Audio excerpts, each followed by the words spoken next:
They humiliated me in high school and stole my girlfriend, so I got the perfect revenge years later. I never planned to be the kind of person who holds on to high school grudges. But there are moments that get tattooed into your memory, burned there like a scar. Mine?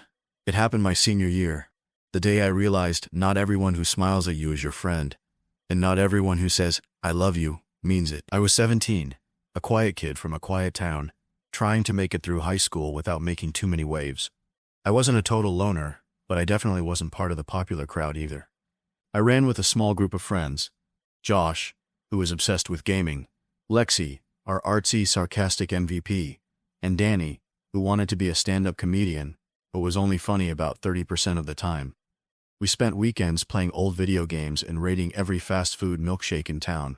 I had a dry sense of humor, a love of editing videos, and a secret dream of making it big on YouTube. Not as an influencer, but as a behind-the-scenes wizard. School was tolerable because I kept my head down, did my work, and stayed out of drama. Until I met her, Emily Carrington. Emily wasn't just popular. She was magnetic. She had this way of lighting up every room she walked into. She wasn't the cheerleader type. She was the lead in every school play, the one who actually got people to join student council. And yeah, she had a TikTok following that made her a minor celebrity in our town. But she also liked Marvel movies, had a weird obsession with true crime podcasts, and once told me that pineapple on pizza was the hill she would die on. We met in chemistry class. She needed help with formulas, and I had a knack for them. We started talking, joking, studying. One day, she sat next to me at lunch. Then we started texting at night, and before I knew it, we were a thing, mate and Emily. Somehow, it just clicked. We weren't flashy, no big PDA, but she held my hand in the hallway, laughed at my dumb edits, and sent me sleepy voice memos at night. Every Friday night was movie night at my place. Blankets, snacks, no phones. My mom loved her. She said, "You two make each other better." And I believed it. I really did. She told me she loved me under a street lamp after rehearsal one night. It was raining a little. I said it back. Everything felt right. But when things seem too perfect in high school, they usually are. Every high school has its alpha pack, and ours was no exception. Trent, Mason, and Colby. The football gods. The party kings. The hallway slow walkers who thought they were walking into a music video every morning. They'd always been kind of harmless jerks. Annoying but nothing too evil. But that changed when they took an interest in Emily. Trent, their unspoken leader, started making these sly remarks when we passed by in the hallway. "Yo, Emily, if you ever want a real man, you know where I'm at." "Can't believe she's dating Mr. Honors Chemistry." Emily brushed it off at first. She said, "They're just trying to get under your skin. Don't give them the satisfaction." I wish I had listened. But sometimes, pride has a louder voice. One Friday evening, Emily told me she had to stay late for drama rehearsal. No big deal, we'd reschedule movie night. An hour later, I got a Snapchat from an unknown account. It was blurry, shaky, but clear enough to see. Emily sitting very close to Trent at a house party. He had his arm around her. She wasn't pulling away. I replied with a single question mark. No answer. I texted her. Nothing. I didn't sleep that night. By Monday morning, she still hadn't replied. By Tuesday, her Instagram bio no longer had the heart next to my name. By Wednesday, she posted a boomerang of her and Trent holding hands at a diner. I never got a breakup message. Just silence. As if that wasn't enough, Trent took things further. They made memes about me. Real ones. One showed a photo of me at a school pep rally, eating nachos alone. The caption, "When you lose the girl but not your appetite." It got shared around school. Even teachers whispered about it. I was humiliated. Colby bumped into me on purpose in the hallway. Mason would do a fake sob whenever he saw me. Like, "Where are you holding up okay? Need a hug?" They were relentless. I started eating lunch in the library. My grades tanked. My social life disappeared. That spring semester was one of the darkest periods of my life. But I never forgot. And I never forgave. I went to college out of state. Got a degree in digital media and communications. I sharpened my editing skills, got good at social media marketing, and ended up working for a mid-tier PR firm in Chicago. I thought I'd moved on. But then I got a Facebook invite to our 5-year high school reunion. Curiosity got the best of me. I clicked. Trent was still local. working part-time as a fitness trainer and bartending on weekends. Mason, trying to be a YouTuber, cringy reaction videos. Colby, selling NFTs, enough said. And Emily? She was a dental hygienist in our hometown. Her Instagram was filled with soft girl aesthetics, quotes about healing, and pictures of brunch with her mom. I wasn't bitter anymore. I was focused, but I saw an opportunity. I RSVP'd to the reunion, attending +1, but I wasn't bringing a date. Instead, I brought a plan. In the months leading up to the reunion, I quietly bought up the domain names of every major social media handle that Trent, Mason, and Colby used for their small side hustles. I made professional-looking sites that mimicked their brands, then uploaded intentionally embarrassing and ridiculous content to each. Nothing slanderous, just enough to confuse, embarrass, and derail. Trent's Alpha Lift fitness brand site now featured videos of him from high school trying to deadlift and failing. Mason's YouTube link now redirected to a video of him crying after getting rejected during proposal week. I had the footage, trust me. Colby's NFT site became a parody about collecting toilet paper rolls. I printed professional cards with QR codes to each site. Clean, minimalist, classy. I walked in wearing a fitted suit, clean shave, confidence on full blast. People I hadn't spoken to in years suddenly wanted to talk. Trent approached me halfway through the night, grinning. Yo, Nate. Didn't expect to see you here, man. You look different. People grow up. Some of us anyway.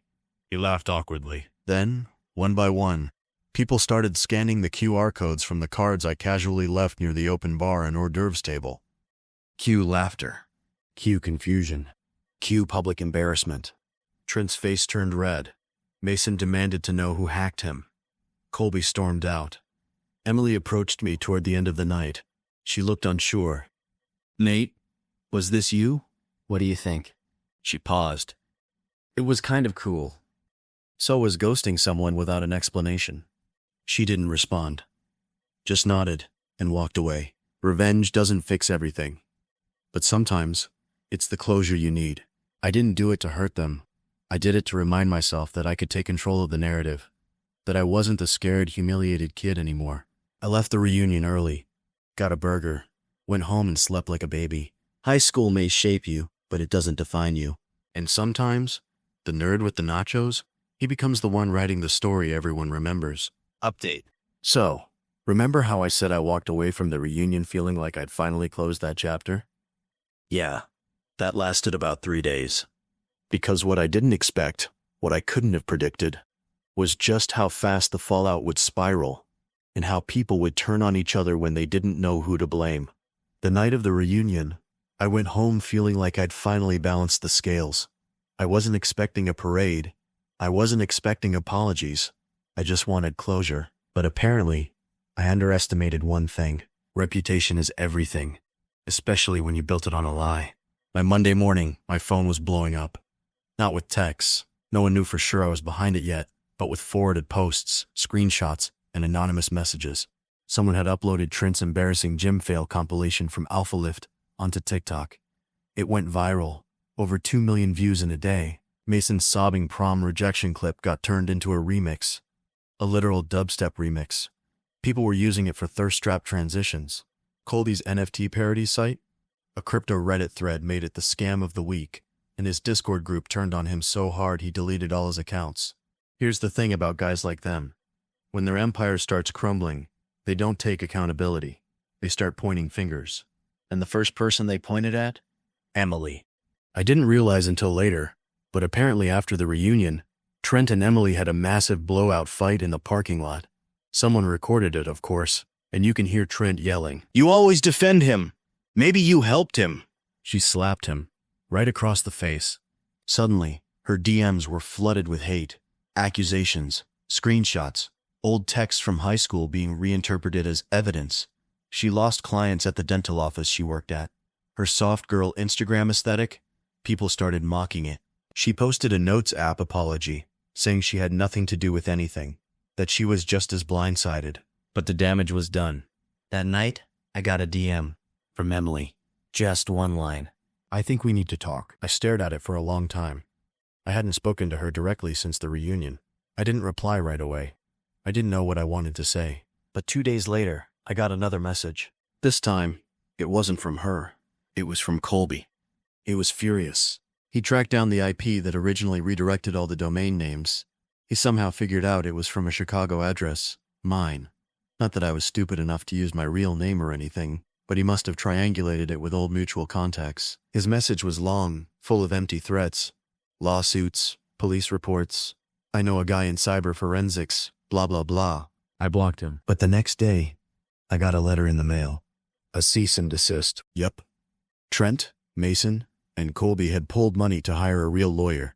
They were threatening legal action for defamation, impersonation, and interference with business. Here's where it gets interesting. I'd done everything by the book. All the footage I used, public domain.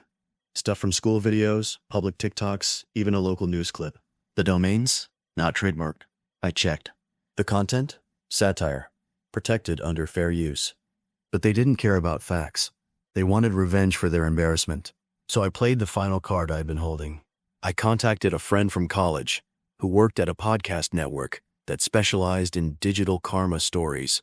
Think cancel culture, viral revenge, modern morality tales. I gave them my story, full interview, altered my voice, changed names, except mine, eventually. It dropped 2 weeks later. The episode went mega viral. Tens of millions of downloads. Twitter started calling me Nacho Kid. Memes, hashtags, TikToks reenacting scenes from my story. Guess you love the story. Every teacher from our high school who hated those guys. People who'd been bullied. Nerds. Outcasts. Quiet kids. Suddenly, I wasn't the villain. I was a folk hero. A week after the podcast aired, I got a final message from Emily. This time it wasn't angry. It was real. I deserved to be left behind. I just didn't think it would hurt this much to be forgotten. We ended up meeting at a coffee shop, neutral ground. She told me the truth about that night back in high school. How the party had spiraled, how she'd been drunk, how Trent kissed her and she didn't stop it. She was ashamed. She froze. She said ghosting me was the biggest mistake of her life. She said my revenge forced her to confront everything she'd buried. I didn't forgive her right away, but for the first time, I saw her not as the girl who broke me, but as someone just as broken. We talked for 2 hours. When we left, she didn't ask to start over. She just said, "I'm glad you made something of yourself. You deserve more than I ever gave you." And then she was gone. The legal threats fizzled. Their reputations didn't recover. Me?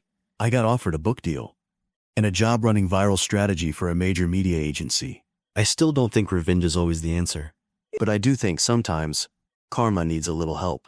So if you're reading this and you're still haunted by what someone did to you in high school, just know this: the best revenge is building a life they can't touch.